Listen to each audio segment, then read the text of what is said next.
21వ తేదీ గన్నవరం మాజీ బ్యాంక్ ప్రెసిడెంట్ కాసినేని రంగబాబు గారి మీద భౌతికంగా దాడి జరిగి కార్ ఫోటోలు అలాగే ఫోన్ నెంబర్లు సీసీ ఫుటేజ్ ఉన్నా కూడా పార్టీలకు తీసుకుని సీసీ ఫుటేజ్ సబ్మిట్ చేసినా కూడా ఇంతవరకు పోలీసులు నిందితులను అరెస్ట్ చేయకపోవడం దుర్మార్గంగా భావిస్తున్నారు. ఈ జిల్లా ఎస్పీ కూడా ఈ కేసు పట్ల ఏమాత్రం శ్రద్ధ వహించకుండా కేసును డైల్యూట్ చేస్తాకి ప్రయత్నం చేస్తున్నట్టుగా అనిపిస్తున్న పరిస్థితి.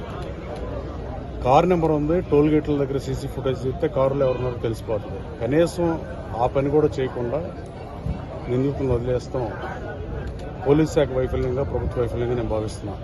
ప్రశాంతంగా ఉండే గన్నవరం నియోజకవర్గంలో గడిచిన 4 సంవత్సరాలుగా అంతకుముందు కార్యకర్తల మీద కేసులు పెట్టిన పరిస్థితి ఒక 5 ఏళ్ళు. ఈ గడిచిన 4 సంవత్సరాలుగా తెలుగుదేశం పార్టీ ఆఫీస్ మీద దాడి, తెలుగుదేశం పార్టీ నాయకుల కారుల మీద, ఇళ్ల మీద దాడి, అలాగే ఈ మధ్య గొంతు చెన్నగారి మీద దాడి, జాస్తి ప్రసాద్ కారు మీద దాడి, అలాగే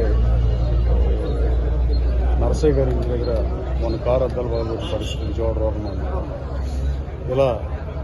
ఇలా ఆ స్థాయి దాటిప్పుడు మనుషుల మీద భౌతికంగా దాడి చేసే పరిస్థితి ఈ నియోజకవర్గంలో వచ్చిందంటే ఈ ఘటన మీద మహానుభావులు పచ్చలపల్లి సుందరయ్య గారు, కాగల రత్నం గారు లాంటి మహానుభావులు పరిపాలించిన ప్రాంతం. అట్లాంటి చోట ఇలాంటి కార్యక్రమాలు నడుస్తుంటే కనీసం పోలీస్ శాఖ శాంతి భద్రతను గారికి వదిలేసి ఈ జిల్లా ఎస్పీ కూడా చూస్తా ఊరుకుని వాళ్ళకే సపోర్ట్ చేస్తున్నట్టుగా ఉంది. నేరస్తులకి పోలీసులు ఉంది సమస్యను పరిష్కరించడానికి, నేరస్తులు పట్టుకుంటారు తప్ప నేరస్తులను కాపాడటానికి పోలీసులు ఉందని నేను భావించకుండా ఉండకూడదు కూడా. రాబోయే కాలంలో ఇది పట్టుకోకపోతే ప్రైవేట్ కేసు అయితే ఖాయం. రంగబాబు గారికి సర్జరీ జరిగింది, 2 సార్ల ఇంజరీ ఉంది, కాలు ఎరిగింది, చేతుల మీద గాయాలు ఉన్నాయి. కేసు కూడా 326 కట్టి కేసును నిర్వీర్యం చేసే పరిస్థితి.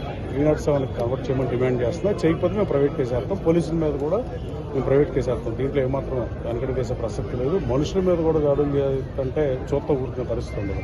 జనం భయానికి ముందు లేదనుకునేది నిజంగానే భయం ఎక్కువైనా కూడా ప్రజలు తిరగబడే పరిస్థితి. వాళ్ళ గన్నవరం ప్రజలు కూడా అలాంటి పరిస్థితి ఉన్నారని నేను భావిస్తున్నా.